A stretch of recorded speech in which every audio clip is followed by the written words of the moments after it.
It's time for the Access of Easy podcast, the weekly technology digest that keeps you ahead of the curve.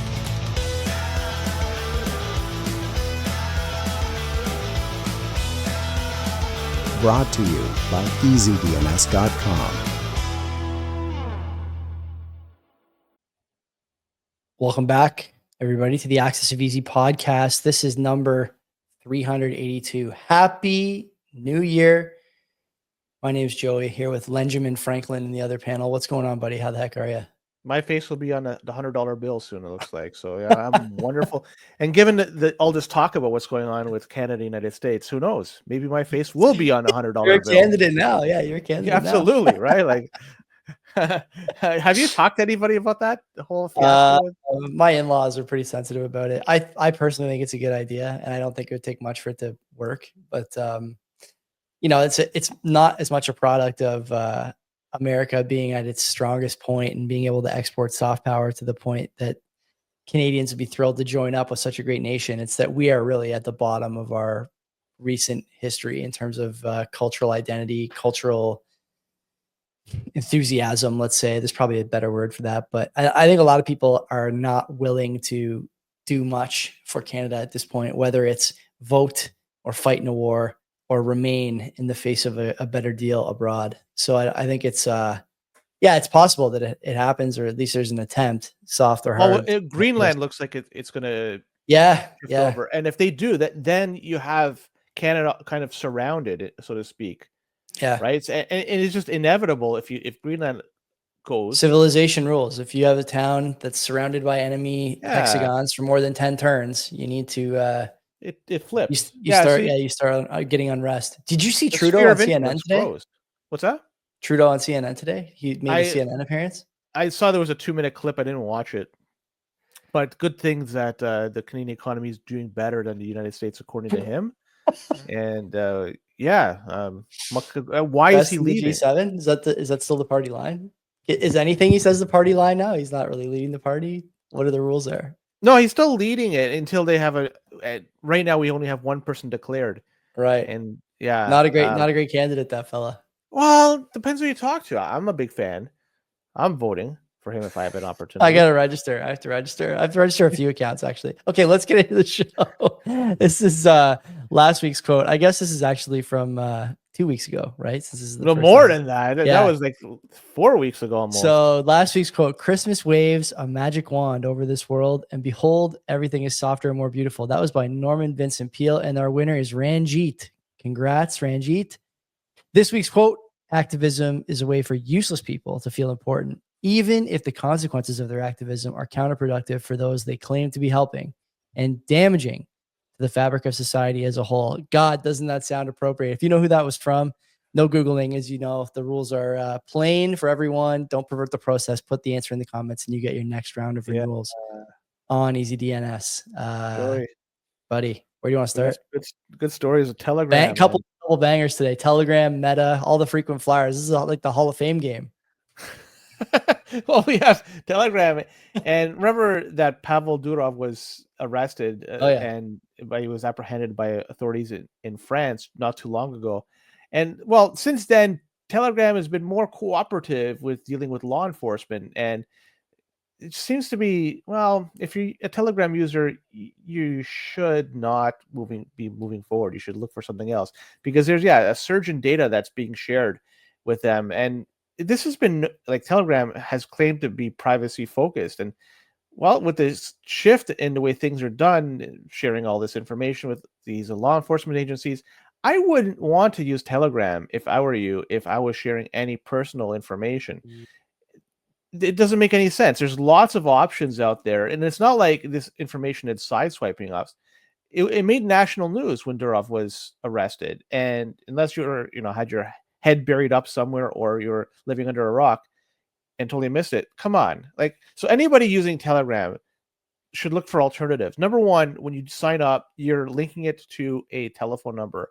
Unless you have paying for an SMS service and you're able to get around not having a phone, that may be one way, but still with IP tracking, unless you're using a VPN, still anything you put on Telegram, you could expect that to potentially be shared with authorities. It makes no sense to use it at all moving forward. There's lots of different options. Sure, it may be encrypted, but encryption is great as long as it's not stored somewhere, the information. And in Telegram's case, all the information is stored on a central server. Every time you boot up a new, you spin up an old account with Telegram, it pulls up all the information from your old account, and it's all there. Your devices, where did it come from?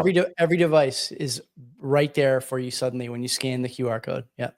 Where did it come from, that information? Well, there's a central server or central servers. Yeah. Right. So like, do yourself a favor, get off Telegram. There's, like I mentioned, tons of different options that are much better than that. They're doing themselves no service here by teaming up with authorities. I guess they have to, but in the end, well, as incredibly, it's still being used a ton by a crapload of people, especially in the altcoin community. From what I gather, there's a lot of airdrops and stuff like that. It's the place for scams, right? It's the place for scams, and don't be a scammer. It is. And I don't know about you, but I get the most spam messages on Telegram. Really? Yeah, I get tons of them. Lots of, semi-attractive Asian females, unless you're into, unless that's your persuasion, right? But I think for the most part, it's like just scam text. Hey, are you working today? Hey, how are you? Hey, I saw you in this group. Just have a couple of questions. Maybe you can help. Hey, are you in different chats? I'm in tons of Telegram chats. Yeah, tons. You know, the last message I got was it's actually from you. You sent me a quick note on Telegram. Yeah, but the last one before that, I don't think it was in like middle of last year was the last time I got. Well, we're in a few Telegram chats together, right? But I'm talking about like a DM. Oh yeah. Lucky. Like you're lucky nothing. Guy. Yeah. I never use it. It's just there, just always on for what I like. Yeah, I use it for a lot of stuff. I use it. I'm in like some channels for podcasts I like. I'm in some phone wallpaper ones. People share like pretty cool phone wallpapers that are hard to find. I'm a big wallpaper guy. I'm in Ontario Bitcoin. There's a handful of other chats for just like relevant stuff to me. It's good to keep a pulse on things sometimes, or when we do the other show, so if there's a story, I kind of like to just go to those chats and see if there's any commentary on it and see what people are feeling, if there's any recommended reading. But broadly, you're right. It's just kind of sitting there. We use it for group chats, but that's about it. You and I use Signal to text back and forth or just talk to each other, old school. And I think a lot of people are going to start to go that way. The big concern for me is, we're pretty plugged in because Telegram is big in Bitcoin, Twitter, big in the Bitcoin, realm broadly. I haven't heard anyone talk about this significant increase in data sharing from Telegram since the arrest. I think a lot of people shift away from Telegram. I'm not 100% sure, Len. I don't know. Yeah, I don't know that I agree with that. It's easier to set up a group chat on Telegram. It's like an easier thing to use. You mentioned there's a trade-off there, obviously, but I'm surprised that more people are not talking about this on Bitcoin Twitter. Maybe it'll become a story over the next week or so. But reading for today was the first I'd heard of it, and I'm not surprised. We talked about this when Durov was arrested. That you made a deal with the devil to walk out of that room, and this is the deal. That's the other side of it. Stay away from it.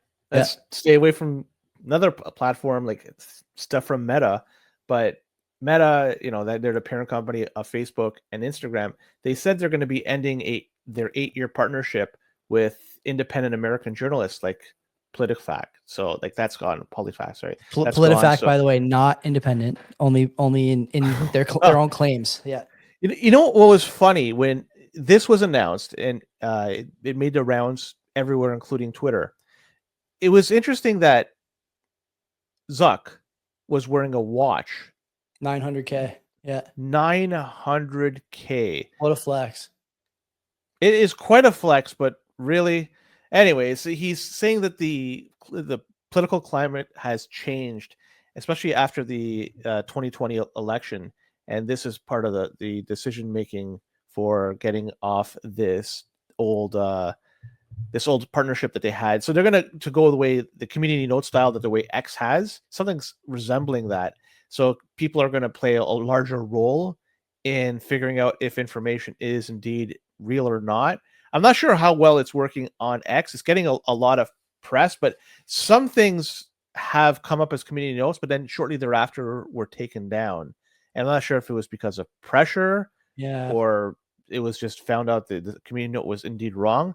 But either way, it's kind of a grassroots, almost a collective style. It works good until it doesn't. I'm not trying to say that that's the best method. It's a different method. The way Meta was doing it in the past, let's be perfectly honest, that was horrendous. If you had an opposing point of view, good luck having that not fact check. It would be fact checked to oblivion. And then anytime you try to talk about it to a normie, they'll refer back to the fact check that was done on Meta or Facebook or whatever. And it's like, oh, this is, what was posted by Trump, for instance, or one of Trump followers is wrong. Like, come on, like, it's too bad. The reality is they were slanted, and going forward with this new community driven type narrative, it could maybe be slanted as well, but it's probably a step in the right direction. Perfect? No, but well, I don't know. Given their track record, I'm not hopeful. Depends how they implement it on Twitter. And there's no guarantee that this is completely transparent either. But on Twitter, you can see the iterations of a community note from before it becomes public. This is for people who can write notes. I can write notes on Twitter. Yeah. So I can see the notes before they go live, right? Like pick a note that's helpful or write your own note, whatever. This is something that we want to put a community note on, blah, blah, blah. So I can see the iterations and I can see the different, opinions people have of them. And there's like the triple N sometimes, like no note needed. Here's why. I like that setup. There's no guarantee that that's not being astroturfed by Twitter, right? That there's some invisible hand that's actually writing those notes and making you think it's a popular opinion, but maybe it's, not, and you're not busy now, or you're not, you don't have free time to do the research for yourself or whatever. And so you just like the note based on the account, or you like the note because you agree with it politically, or it's, confirms your bias, all the usual dangers there. That's a pretty good system if it's not being astroturfed, but we don't know. So that aside, let's go to Facebook. Facebook could do a similar implementation. I think my big problem is that Facebook there's just no political equality on Facebook in terms of the user base. That was the problem for a long time there. People flock to stuff like Threads, for example, because it's not Twitter. It's a place where you can go and cry about, climate change causing these forest fires in California, as opposed to just complete incompetence and DEI hires in every major position, including the fire chief and fire commander and mayor. Story for another time. But you need both sides to be involved in that community note process for it to be something that makes sense, something that adds value, and something that in a lot of cases tells you whether a story or a tweet or a status update, whatever Facebook uses now, is true or not true. So if they don't implement it like that, that's a different story. We're going to see how this turns out. I'm hopeful. I will add, how many times have I said on this show, on CBP, and in private and in public, that the answer to all our problems is making sure all men can squat 225 pounds. You can say whatever you want. All these people online, these blue-haired losers crying about, oh, he's cuddling up to Papa Elon. Oh, he's working with the government now and the government's changed. Oh, he's changed his opinion because it's inconvenient for his business.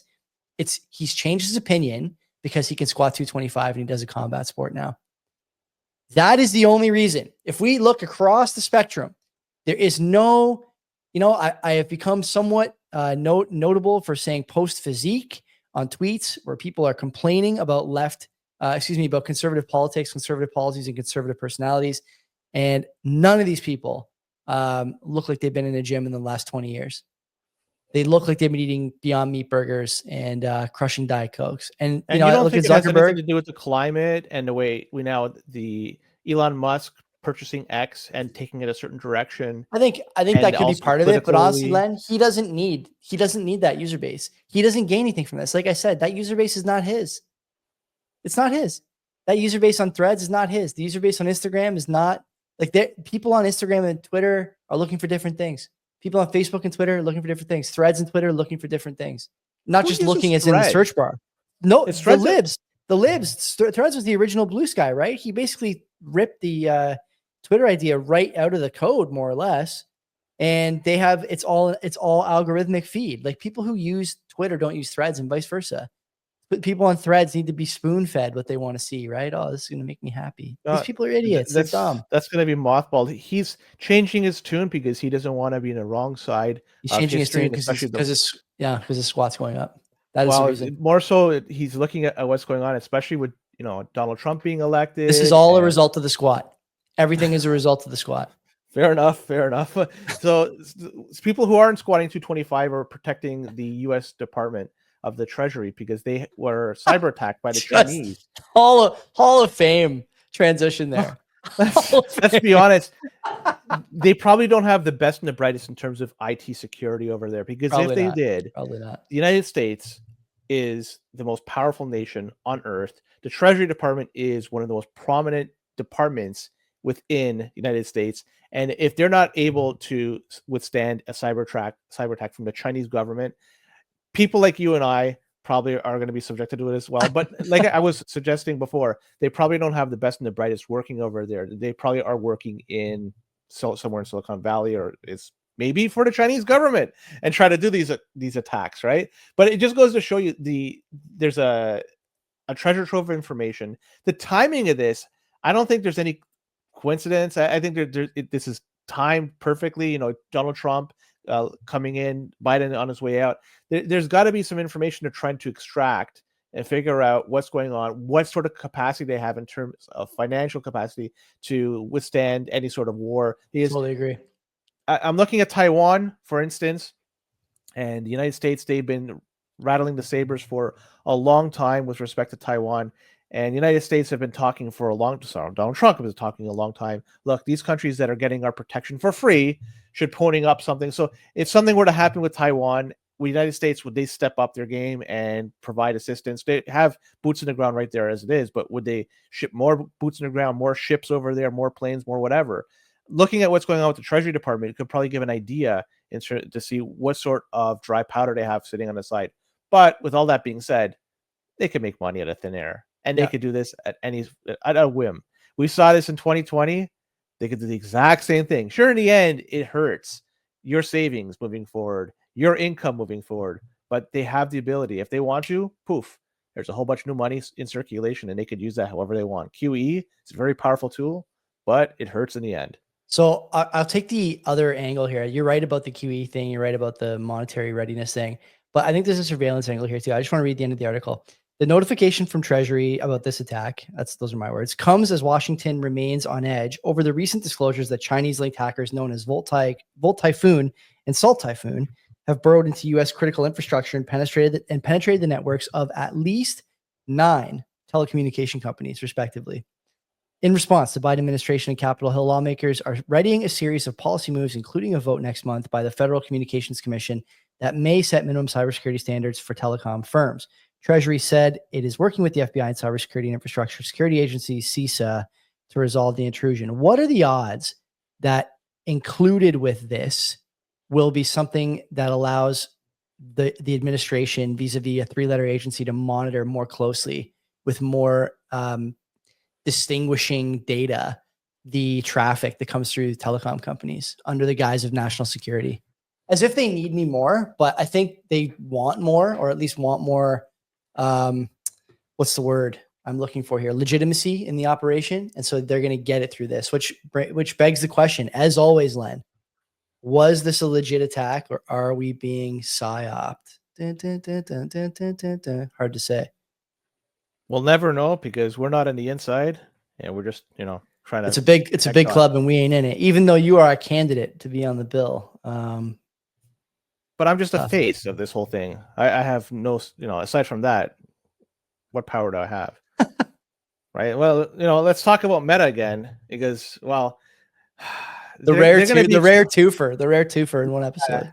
These AI generated accounts, they're going to be exploring the use of that on their platforms, and they're trying to interact with human users in a more engaging and personalized way of try to get information, to communicate with them, try to just, increase engagement for the most part. And what they could do are a few things like share posts. They could reply to comments. Not weird at all. Not weird at all. Or participate in video calls. That's the interesting one, because how could an AI do a video call and mimic human behavior and figure out, and the recipient doesn't think that it's AI? Like, it's got to be well done if somebody isn't able to pick up on it. So it's something called AI Studio. That's what Meta's launched. But, there's also fear out there. What could they use with this? Could it be spread of misinformation? They could potentially manipulate public opinion if you have a bunch of these bots out there just sending out information. I love. Can we just note here that they say they're going to introduce these bots? Like, Len, this is clearly already going on, right? I'm not dreaming this. With respect to with them running it, yeah, it's hard for me to say, because I'm not on their platforms. I think they are. It may very well be the case. If I could talk about like X, for instance, which I am on, does X have their own AI bots? Good question, right? There are bots. You're right. Elon wanted to root out those bots, but do they run their own? That's a good question. I don't know. I don't think so. It's generating a lot of activity without any artificial influence, right? So like, and it's not like Elon wants to change a narrative. It seems like he likes having some sort of opposing narrative. Then he can impose his will or try to crush them and digitally crush them, right? So taking blue check marks away and stuff. Like he's actually, you know. But anyways, with this meta stuff, I don't know if it's being used because I'm not on their platforms. But really, in the end, is this something that's going to be good for them? No, this is all fake, right? Like if you're using computers, AI to communicate with people, the platform's dead, or it's on its way to be dead. Like to try to generate interest, try to generate some sort of just communication. Like it's absolute crap. What about dead internet theory? Do you subscribe to this? I don't know what the dead internet theory is. Dead internet theory is basically that like all opinion is controlled and beige on the internet now. It's been this way for a long time, and the people you're arguing with, like, there's some high percentage chance it's just a bot. It's like an AI chat bot that's just trying to rally you up and keep you on the platform. And that was like really controversial a few years back. Now I see stories like this and I think, you know what? Dead internet theory is alive and well. Nope. I guess that's kind of ironic, but the idea that this is my favorite part of the article. While it may bring a certain freshness in user interaction and entertainment, what kind of freshness is that? The move has raised alarm bells with experts. One of these is the worry that AI-generated accounts could become a source of misinformation. Like how many buzz terms can we slam into this story? I am just like, AI models are particular narrative push. It's crazy. AI models are greatly predisposed to generating wrong or downright fictional accounts, which means the sheer number of AI accounts could enhance the spread of false information. Like, man, I don't even know what to say. I just, the more I see stuff like this, the more I think I'm actually going to be better off for asking if you caught the game last night. You know, that meme, as opposed to reading what's going on the internet. Back to the 225 squat thing, is like, right? Like, is this Zuck? I don't know. I don't know. We gotta find out. That's not the measuring stick. There's something else we have to use that's figuring out if indeed. No, it all goes back to the squat. Maybe he's not squatting 225 yet. Maybe he's only at like 205 or something. He's like on the continuum. He's got to get there still. So yeah, let's move on to this Mask APT stuff. This is a notorious hacker group, and they've been around for some time, since 2007. And they've been doing a lot of complex attacks and targeting various platforms like Windows, Mac OS, Android, and iOS. And there's been some recent attacks that were going on, and it looks like that they're using something called Carato 2 and Goreto. And this is targeting, hopefully I pronounce those things right. They're targeting cloud services. Neighbors. Yeah. So cloud service like OneDrive and Google Drive. And this is pretty nasty because there's, considering how much people are relying on this, not just people, but businesses, governments too, I would imagine, are relying on some sort of like this. It just makes me wonder what information could they extract from this. And it's a very, the way they're doing it, they exploit vulnerabilities in webmail components. And so once they get into it, they deploy malware and allows them to steal files, records keystrokes and spread information, and infect other computers at the same time. So really, what you could do with all this, you got to be careful. Phishing attempts is one of the things that help them gain access. Crappy passwords is another thing. So use good passwords, keeping software up to date. It's really just the same old in terms of protecting yourself. But in the end, it's the people that are administering these cloud services. Yeah. They're the ones that have to really manage stuff. And if you can, don't use it. Self-host, right? If you could self-host, you could eliminate a lot of attack vectors, and you could prevent anything from being extracted is you don't have to keep your self-hosted information online. You keep it offline. And how can that information then can be stolen? It can't. But you somehow have to keep a backup. So it's a tricky situation, and it's a conundrum to be in. Where do you keep this information? So figure it out. I think we talked. Yeah, we spoke about this maybe in December. No, it couldn't have been December. It's probably before I had my daughter, about how the next we were like experiencing this kind of shift in the stories we were doing for Access of Easy and sort of more broadly in the cybersecurity world. Things were shifting away from attacking someone's PC for data and moving toward attacking cloud services. Now, the thing I would note here, and you brought this up too, you guys try and store stuff yourself or do your own server at home, whatever. Man, a lot of people just have no choice, because at this point, how big is your Gmail inbox? Like my Gmail inbox is always 99% full. And how big is your photo storage? Like my photo storage is expanding by the day. Like I thought it was bad having a dog. Now I got a kid. There's videos and pictures going up every day to the cloud. It's hard to bring that stuff down, but you're really exposing data and exposing yourself to these attacks by using these services, because not only do you not control the security profile of your information and your data, but also, Len, how many times have we discussed on this show that the likelihood of you finding out something happened in time to do anything about it is basically zero, right? Yeah, it's after the fact. Yeah, and so while it is true that Google, if you have an unauthorized sign-in to your email account, will send you something, or if you have an unauthorized, it doesn't work if they're getting it at the cloud level. What are they going to do? They're not going to send you anything. But even if you get that email, by then it's too late, right? Like, yeah. Hey, was this you? I love that. Was this you? What if it wasn't? No, it ain't me. Thank you for letting me know that robbers have entered my house. Whatever. Who you got tonight? That's it, Joey. Notre Dame or Penn State? That's what I'm going to do after this. Go watch the game. Oh, what's your prediction? I'll take Notre Dame. I understand the Penn State quarterback was on a yacht with a couple of co-eds today up until 3:00 in the afternoon in Miami. So not great if you got a bowl game that night. You probably don't want to be on a yacht. Notre Dame by 1 million. Plus, Jesus and go with God and all that. It's a team of destiny.